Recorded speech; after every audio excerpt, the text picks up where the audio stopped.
Tout le monde. Je prends un petit 2 minutes aujourd'hui parce que je pense qu'il est temps que je vous parle concernant la rétroactivité. On a eu plusieurs problématiques cette semaine. Depuis la semaine passée qu'on est sur le sujet. J'ai parlé avec plusieurs directions de BC depuis la semaine passée. On s'est assuré que les personnes qui recevraient leur rétribution cette semaine puissent toucher l'ensemble de leurs gains. Je vous dirais qu'on a plusieurs problématiques qui sont relevées, notamment avec le logiciel enfantin, donc les RSE qui avaient le logiciel enfantin.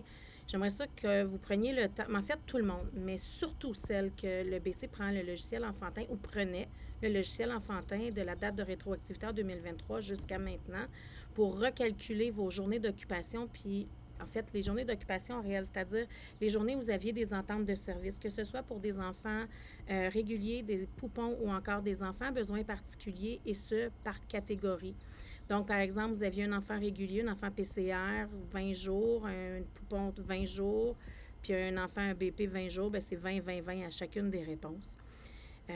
Également, je vous ai transmis par le biais d'un courriel la grille de calcul pour vous aider à faire une approximation de la grille de calcul il n'y a pas très longtemps, ainsi que le ministère de la Famille a mis à jour l'instruction 10, mais en fait pas mise à jour, mais il a mis une nouvelle instruction 10 la semaine passée. Donc, les grilles de calcul sont aussi là. Ça va vous aider à calculer.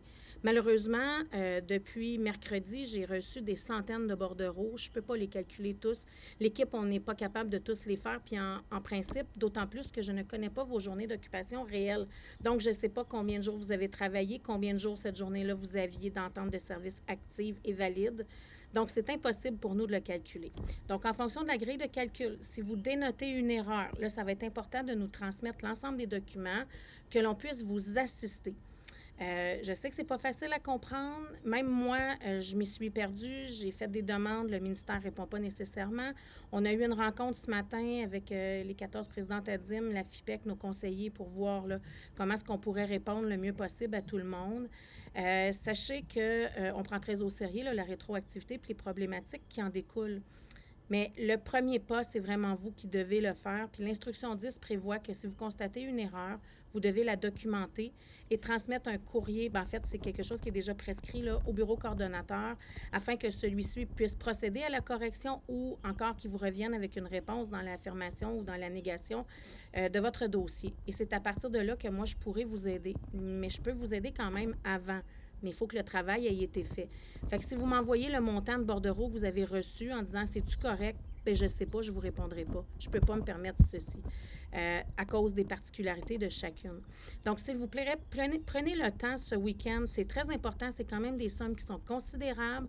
On ne veut pas avoir d'erreur. Puis, on ne veut pas que ces sous-là restent dans le coffre du ministère de la Famille. Donc, c'est important qu'ils vous reviennent si erreur il y avait. Et je répète, les filles qui sont avec le bureau coordonnateur les mille pattes et le bureau coordonnateur la fourmilière, je suis désolée, je cherchais dans ma tête, utilisaient ou utilisent encore le logiciel enfantin et risquent d'avoir des très grosses erreurs. Pour les autres, on a vu à travers le Québec avec ACO aussi des erreurs, donc important de faire vos calculs. Vous devez de faire les calculs parce qu'il se pourrait que le ministère vous doive encore des sommes. Alors, je vous souhaite un bon temps de calcul, un bon temps de réflexion, puis une bonne idée également pour avoir les jours que vous aviez. C'est une référence, c'est pas quelque chose qui pourrait être officiel, mais vous avez les ventilations des APSS, ça vous dit les journées travaillées, donc ça pourrait être une idée de ce que vous pourriez recevoir en fonction des barèmes là, dans les tableaux qu'on vous a envoyés, dans les tableaux de calcul ou celui de l'instruction 10. Sur ce, je vous souhaite une belle fin de journée puis une belle fin de semaine.